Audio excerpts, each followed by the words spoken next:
You're listening to a 3CR podcast created in the studios of independent community radio station 3CR in Melbourne, Australia. For more information, go to allthews.3cr.org.au. Radio MMT respectfully acknowledges the traditional custodians of the land from which we are broadcasting, the Wurundjeri people, and we are broadcasting to the Kulin Nations.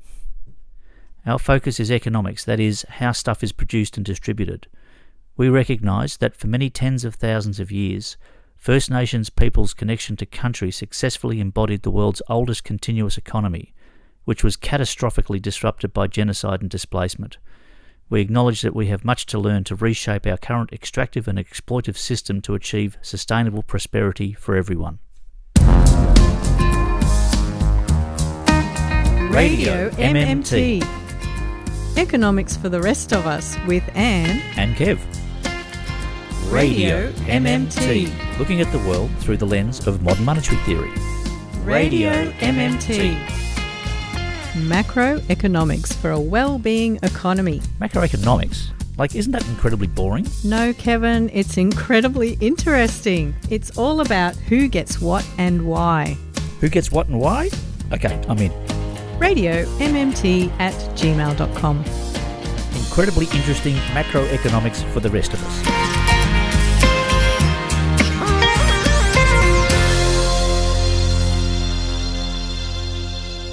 Welcome to another edition of Radio MMT. How are you this week, Anne? I'm very well. Hello, Kev. How have you been this week? All right. And I just want to say hello to our lovely listener. I think they do keep us on our toes, our lovely listener. So well, I think that's the chemistry here, Anne, is that we've got research and commentary, and it kind of balances up a bit of yin, bit of yang, bit of this, bit of that. Speaking of commentary, yeah, we can't avoid it, can we?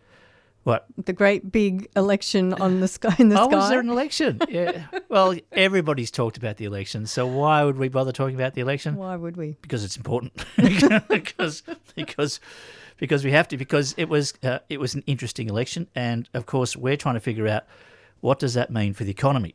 So the first thing about this election, and this is the most obvious thing, but let's just say it.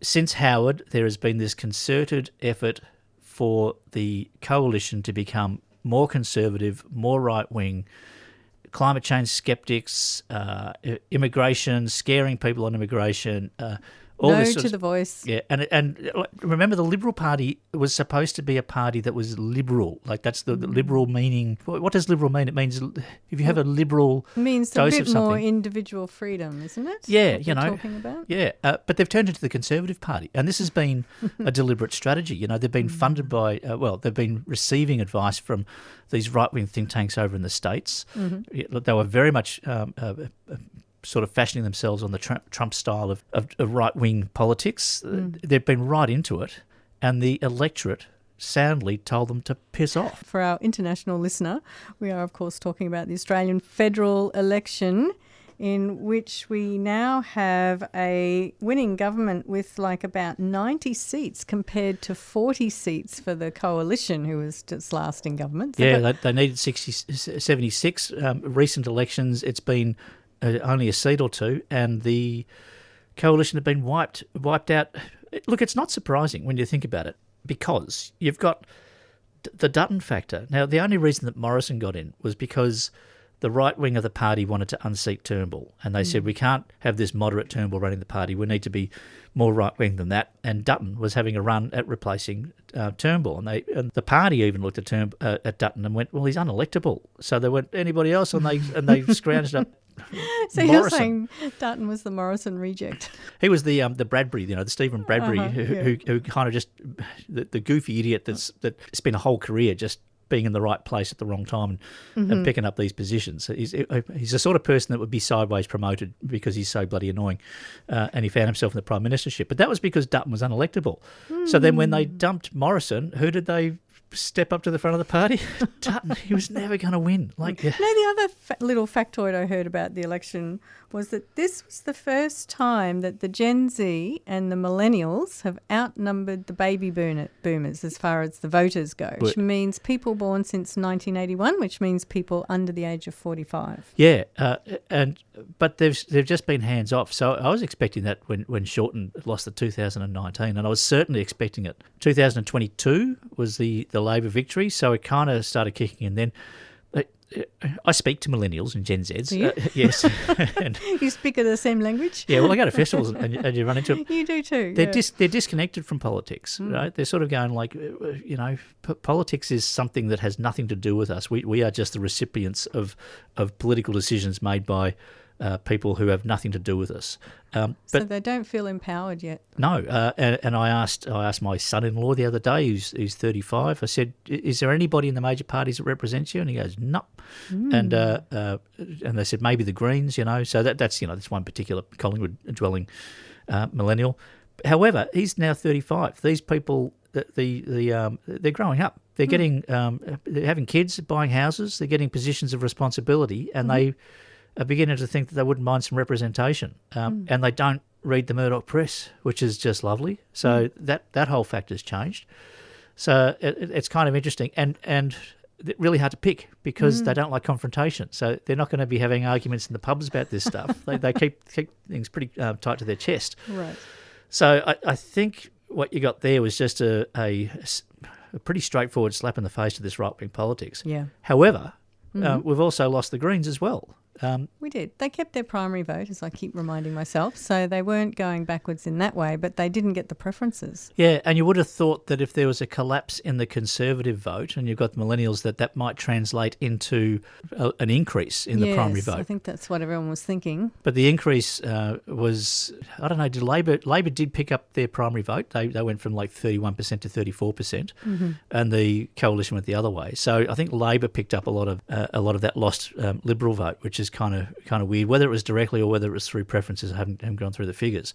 But for an election to have somebody oust both the leader from the left and the leader from the right. Right, which both parties lost their leaders. That means that the ALP, the Australian Labor Party, is the centrist party. Like they are appealing to the centre of the electorate. Does that mean they're like the safe bet? Well, yeah, and now this is something that Labor have been trying to cultivate for a very long time. They've been seen as something of a loose cannon. If you're talking about the economy being in safe hands, it's always assumed that that's the coalition are safer with the economy. The good economic managers. Good economic managers.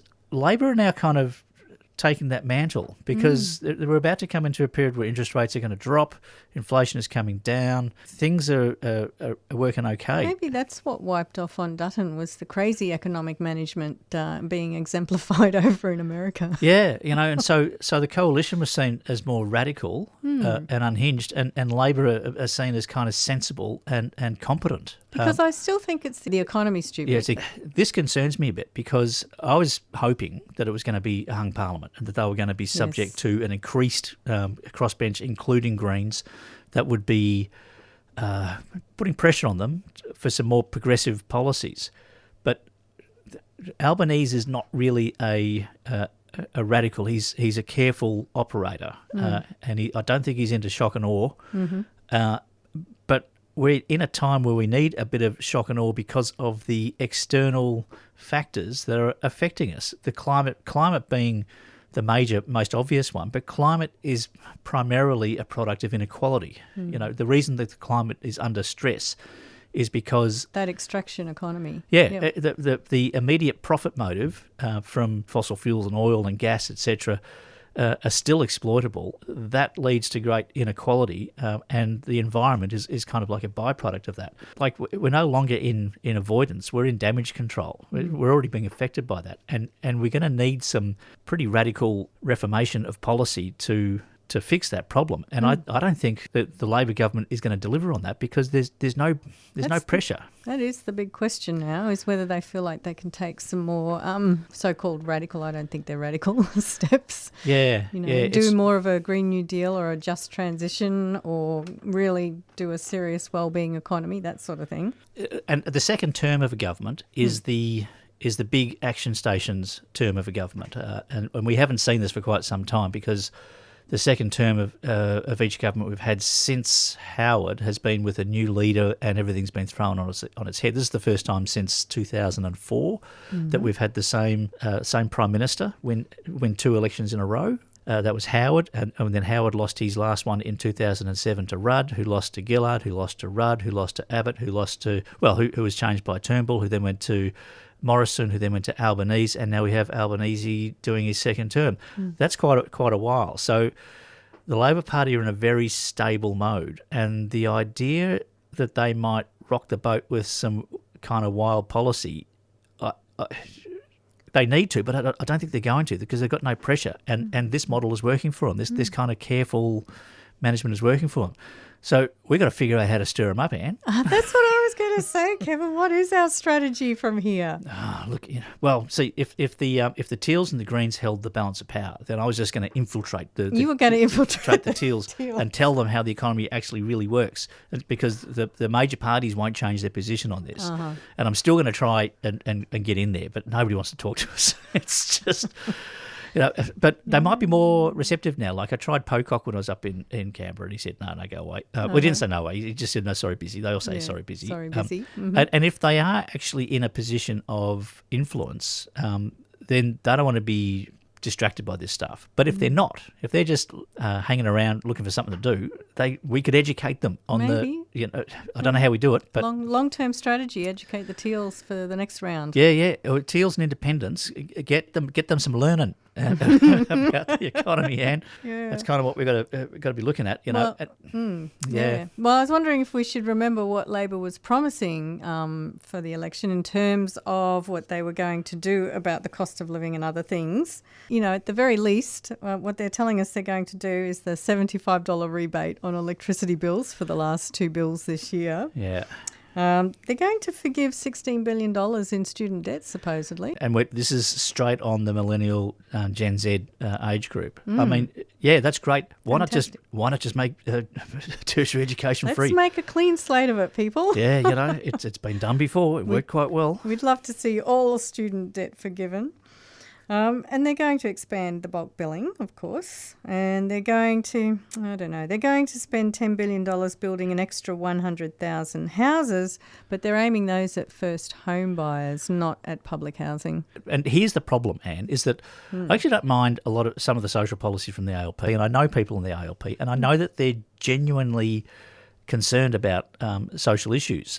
So while they might be socially progressive, the problem is that they're economically hamstrung on this neoliberal model of debt and deficit, of spending being constrained by taxation, all of this misinformation and myths that exist. And they won't talk about this. They won't have the conversation because it would mean a big reversal. They're not going to lead the charge to change public opinion on that one. Both parties having spent so many decades hammering home the idea that the Australian federal government has to borrow in order to spend, or that we're in danger of running out of dollars. Both parties have lived off that one for so long that they can't let it go. They've been crowing about the surpluses they just ran recently. So for them to suddenly turn around and say, oh, sorry, our understanding of the economy was completely back to front, we need to completely change the way that we've been talking about this, just when they've become seen to be competent with the economy. Yeah, they've just gotten their stripes, haven't they, as far as that goes? They've just kicked the liberal economists out of the chair and settled into their bum crack to make themselves nice and comfortable. Saying there's an economic image for you. But it's a wrong bloody chair. This is the problem. Yeah, so they're sitting in the wrong chair. That's right. So we are still up against it, trying to bring the MMT analysis of how the economy runs to their attention, and it's such a pity because if they could break free of this neoliberal understanding of economic constraints, they could push their social agenda so much more effectively. But they've put themselves in this position where they've embraced a neoliberal economic model. They've been seen to be reasonable at it, that they're competent at it. The last thing they're going to do is rock that boat. What they might do, and what we might have to listen out for, Kevin, is reading between the lines for when they are applying what probably a few of them are understanding there in Canberra. You know, applying it without calling it MMT or applying it without calling it progressive economics and saying, well, you know, we're in a stable enough situation at the moment that we can spend this money getting to 100% renewables or whatever it is. Well, and we do see little hints of it, like the NDIS. It could fit as a job guarantee job in many. It's like a default job guarantee. Yeah, we have accessed enormous resources to help a large section of the population who needs assistance and needs support. Mm-hmm. That's been mobilised through government spending. Mm-hmm. The world is a better place for it. It could go further. These sorts of policies, you know, they're not going to call it an MMT-inspired policy, but it fits in with the way we see how government spending should go. Mm. They're also talking about structural deficits for the foreseeable future. Right. So that's softening us up for deficit spending. Yeah, you know, so that's good.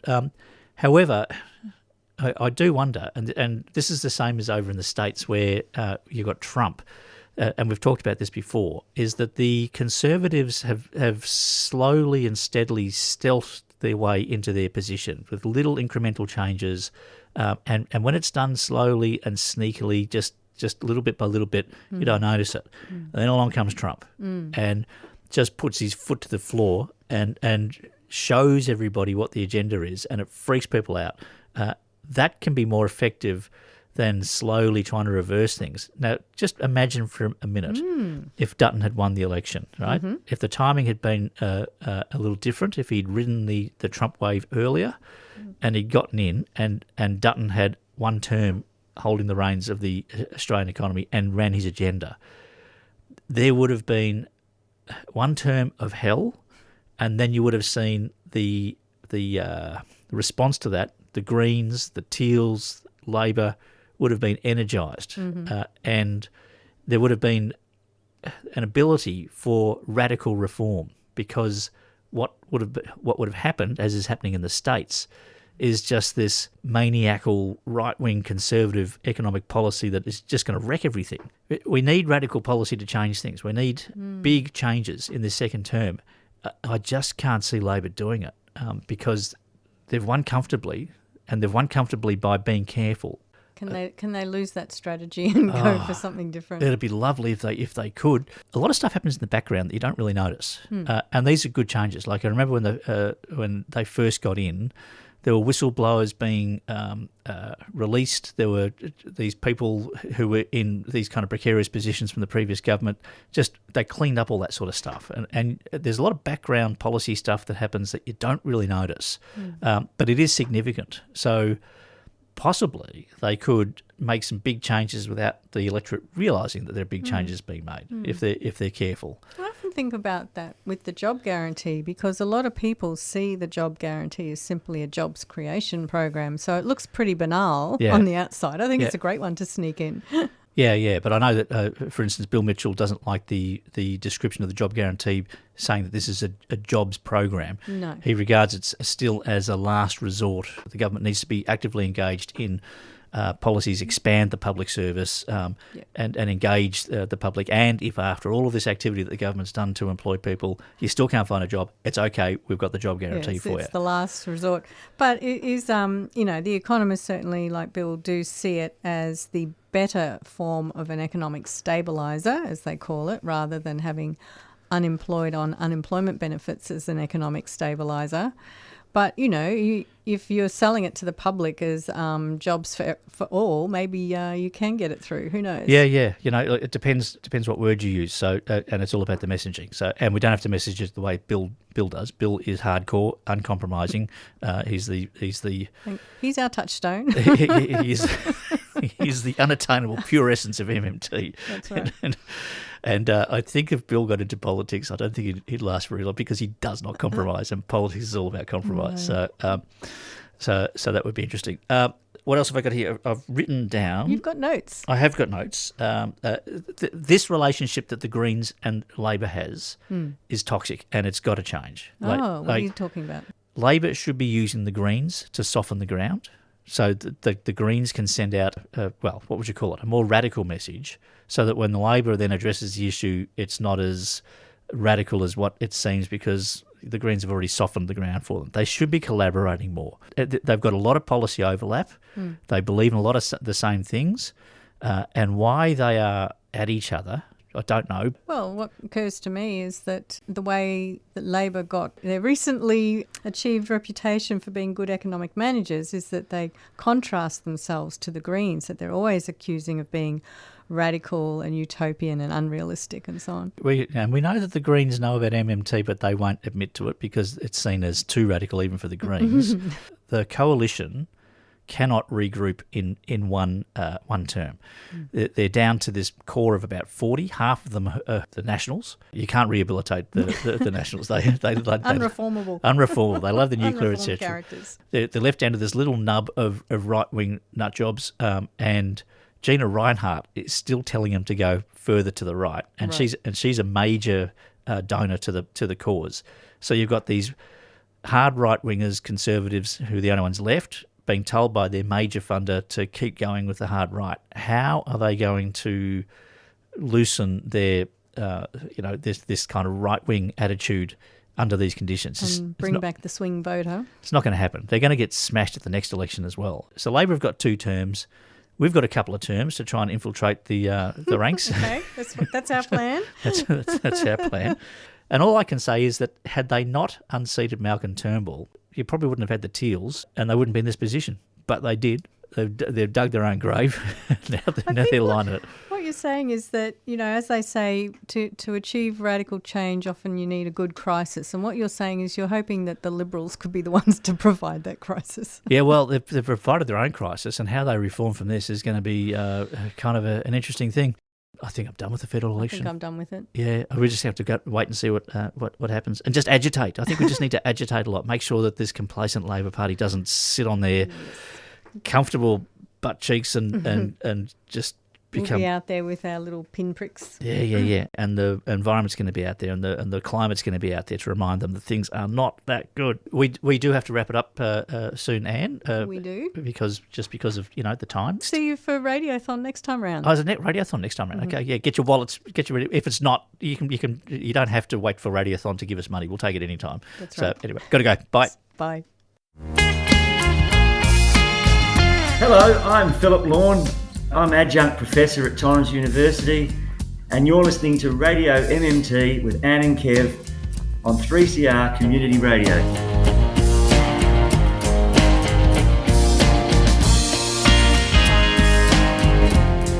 You've been listening to a 3CR podcast produced in the studios of independent community radio station 3CR in Melbourne, Australia. For more information, go to allthews.3cr.org.au.